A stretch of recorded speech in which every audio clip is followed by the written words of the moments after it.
뇌 구조에 대해서 간략하게 정리해 보겠습니다.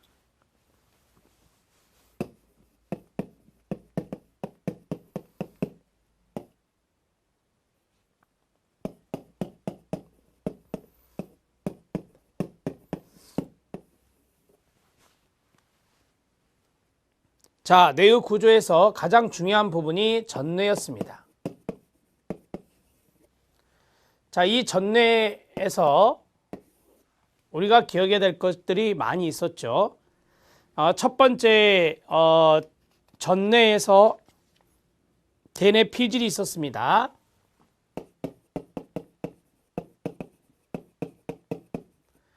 자, 대뇌 피질이 있고 변형계가 있고, 그 다음에 시상하부. 제가 중요한 것이 이 세 가지다라고 말씀을 드렸었습니다. 그리고 나머지 시상, 기저핵 이런 것들이 있습니다. 시상과 기저핵은 참고만 하셔도 되겠습니다. 자, 대뇌 피질에 어떤 것들이 있었냐면 전두엽이 있었습니다. 이건 뒤에 또 나올 건데요. 전두엽은 계획이라든지 어떤 것을 실행하는 부분들이 여기에 들어갑니다. 계획과 실행 등에 관여하는 것이 바로 전두엽이다.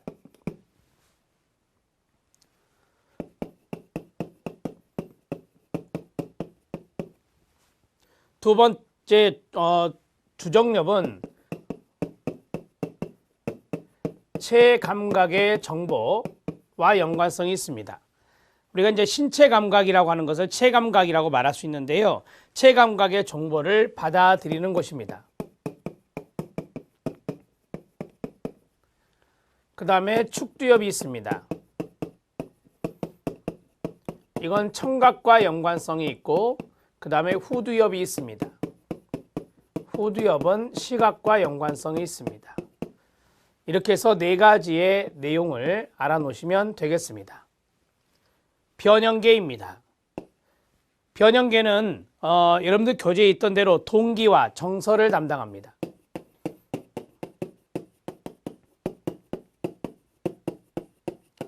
자, 여기에서 해마가 있는데 이 해마는 바로 기억 중추라고 할 정도로 중요한 부분이다 라고 보시면 되겠습니다. 자, 시상하부입니다. 뇌분비계, 그 다음에 자율신경계, 그리고 생존과 관련된 행동을 통제하는 것입니다.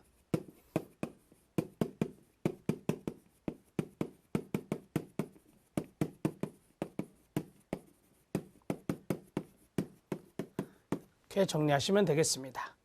자, 시상과 시상은 여러분들이 이건 참고적으로 알아놓으시면 되겠고요. 그 다음에 기저핵도 참고적으로 알아놓으시면 되겠습니다. 자, 전뇌에 대해서 알아봤고요. 두 번째 후뇌입니다. 중요도에 따라서 정리하고 있는데요. 자, 후뇌는 세 가지로 구성되어 있다라고 했습니다. 연수, 뇌교, 소뇌로 연결된다. 소뇌와 소뇌로 구성되어 있다라고 했었는데요. 자, 첫 번째가 연수입니다. 자, 연수는 생명 유지와 연관성이 있는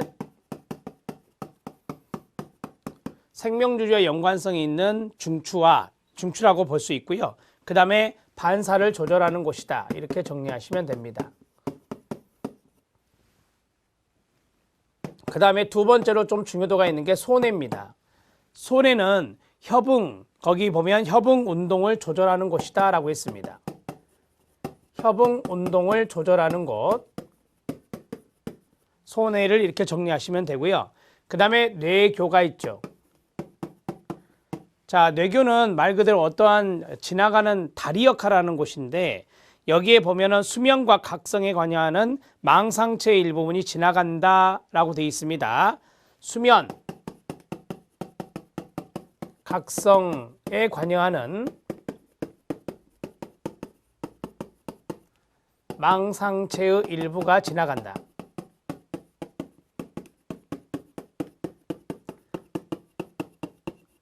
이 정도만 쓰시죠. 자, 세 번째 중뇌가 있습니다. 중뇌.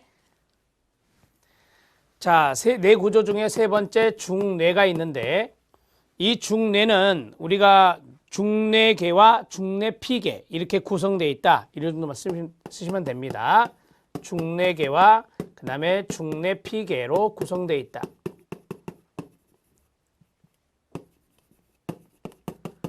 자, 이렇게 쓰시고요. 자, 우리가 이제 여기 전뇌에서 좀 중요한 부분이 이 내용들이 이제 조금 더 뇌로 이제 구성되어 있는 부분들을 정리해 주면 기저핵이 있었습니다. 기저핵은 종뇌와 연관성이 있고요. 여기는 종뇌와 연관성이 있고 그 다음에 시상과 시상하부는 간뇌와 연관성이 있습니다.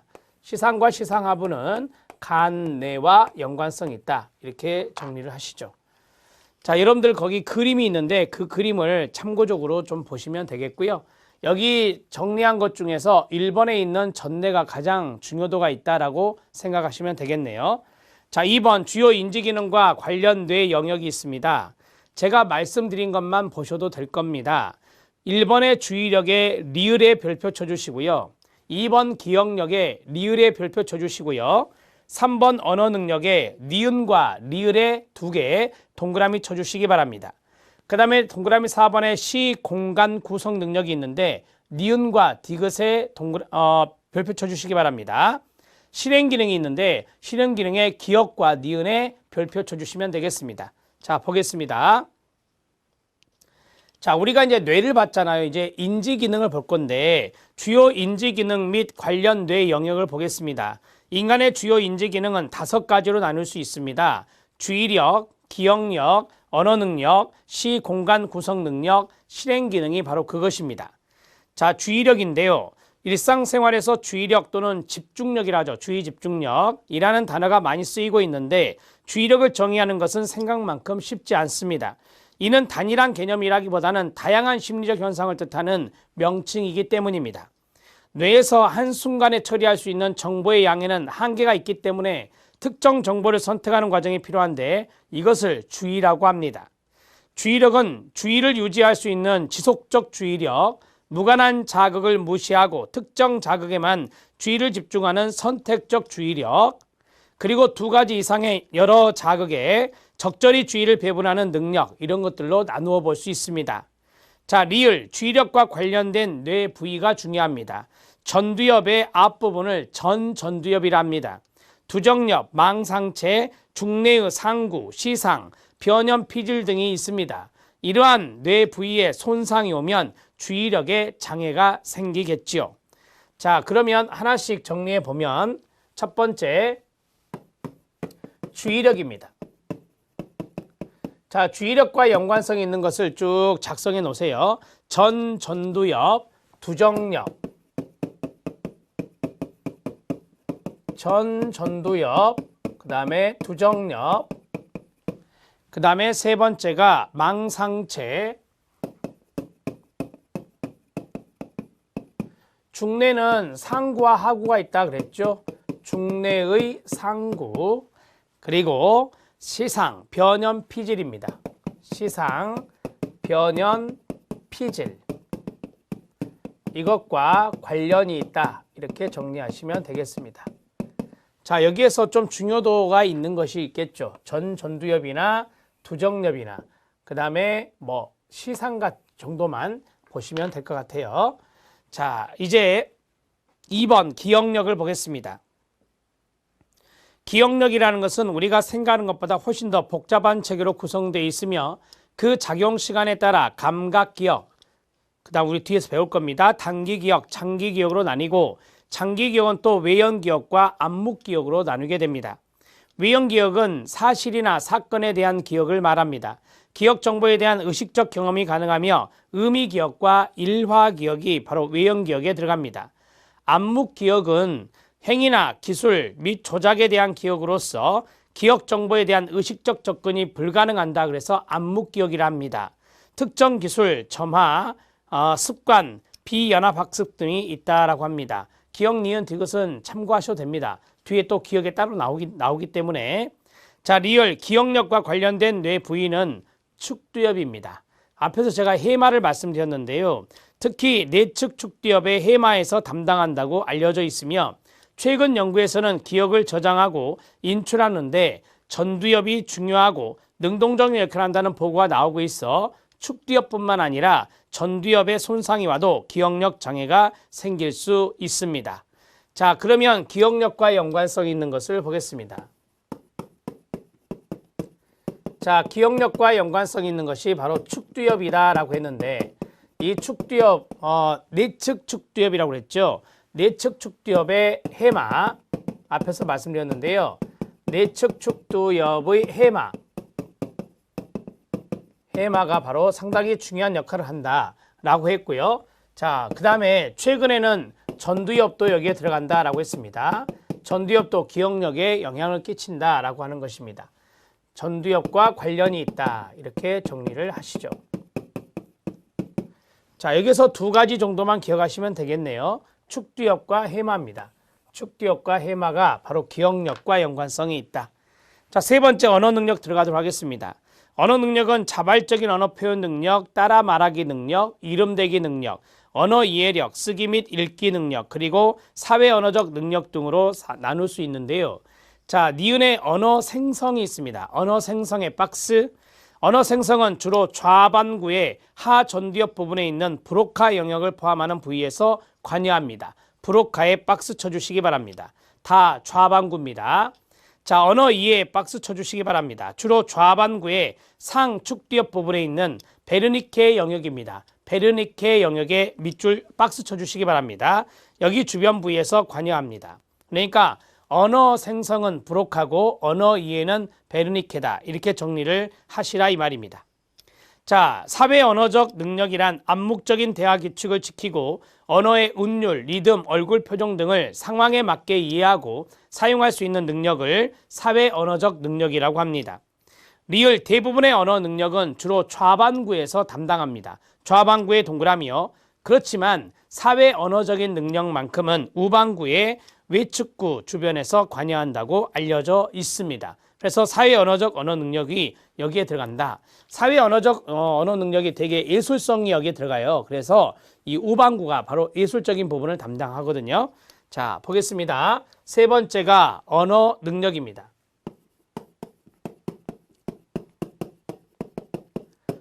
자, 언어 능력은 되게 이제 좌반구가 많이 담당을 합니다. 좌반구가 담당을 하는데, 자, 그러나 사회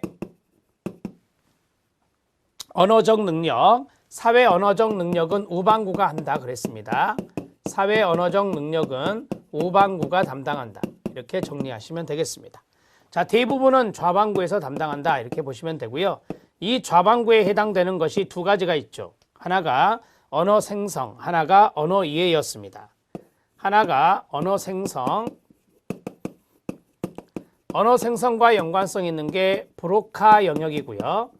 브로카 영역이고, 그 다음에 언어 이해와 연관성 있는 것이 바로 베르니케 영역이다, 이렇게 정리하시면 됩니다. 자, 여기는 좌반구와 연관성이 있습니다. 좌반구에 있는 브로카 영역, 좌반구에 있는 베르니케 영역, 여기 언어 생성이고 여기는 언어 이해가 되겠습니다. 이렇게 해서 정리하시면 됩니다. 자, 언어 능력에 대해서 알아봤고요. 이제는 시 공간 구성 능력을 보겠습니다.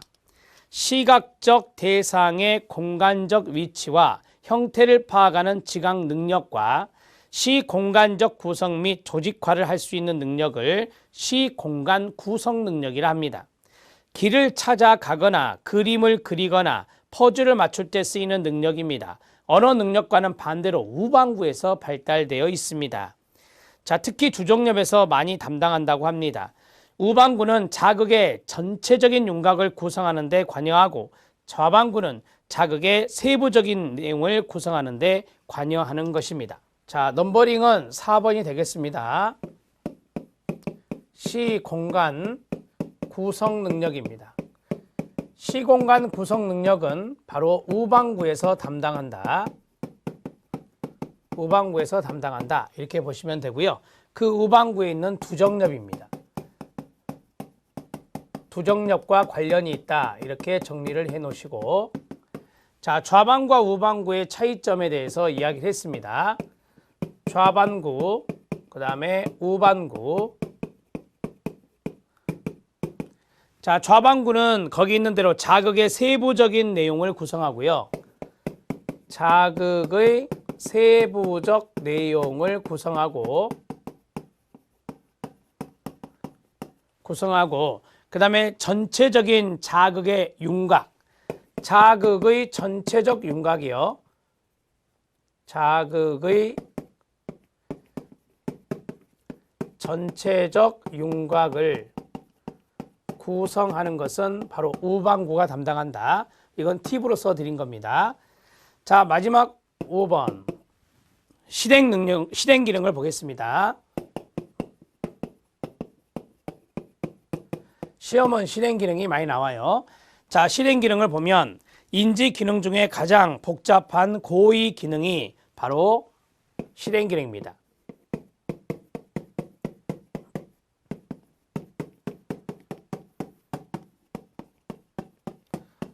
자, 인지 기능 중에 가장 고의 기능이 실행 기능이다. 이렇게 정리하시고요.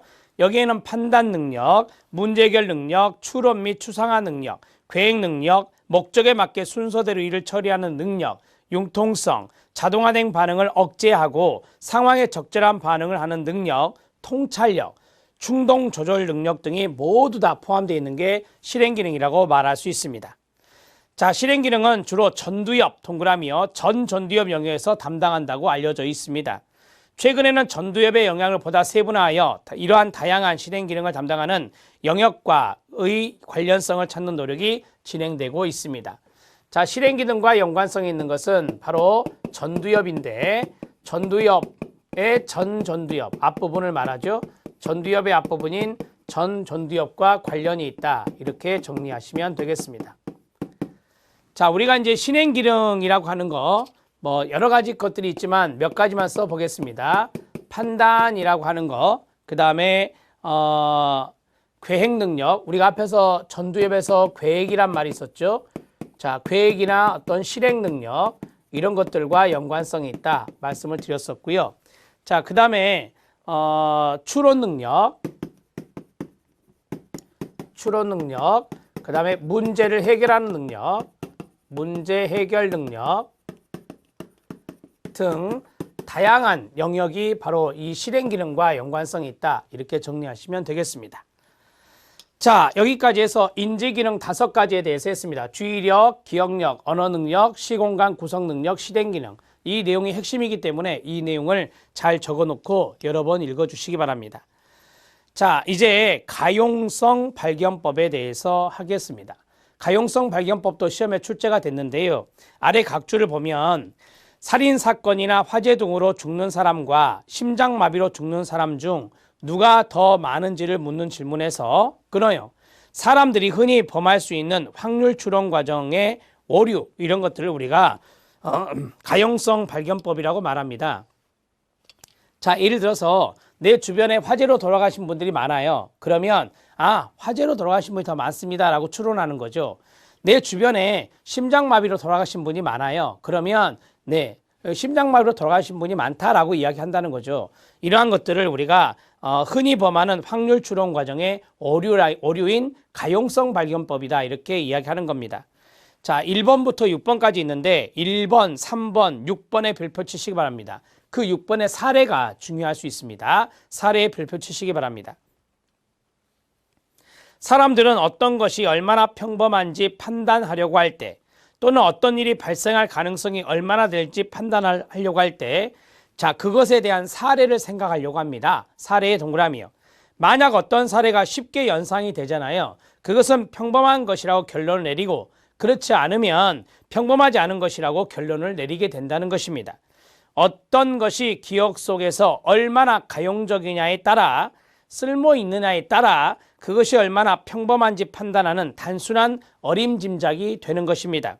가용성 발견법은 무의식이 구사하는 도구로서 이것은 의식적인 노력 없이도 혼자 자동적으로 결론을 쏟아내며 우리는 이러한 결론들을 직관적으로 경험하게 됩니다. 그 결론이 어디서 나오는지 어떻게 형성되는지 알지 못하며 그저 그 결론이 옳다고 느낄 뿐이고 그 결론이 실제 옳은지 여부는 별개의 문제입니다. 가용성 발견법은 무의식의 각인 과정과 마찬가지로 우리 뇌가 진화의 길을 걸었던 선사시대 환경의 산물이라고 이야기하고 있습니다. 자, 사례를 보면 주변에 교통사고 당하는 사람들이 많은 사람은 끊어요. 교통사고 발생률을 실제보다 높게 판단할 수 있다는 겁니다. 특정 사건을 지지하는 사례들이 기억에 저장되어 있는 정도에 따라 사건의 발생 가능성을 판단하는 경향, 이것들을 우리가 바로 가용성 발견법이라고 말합니다.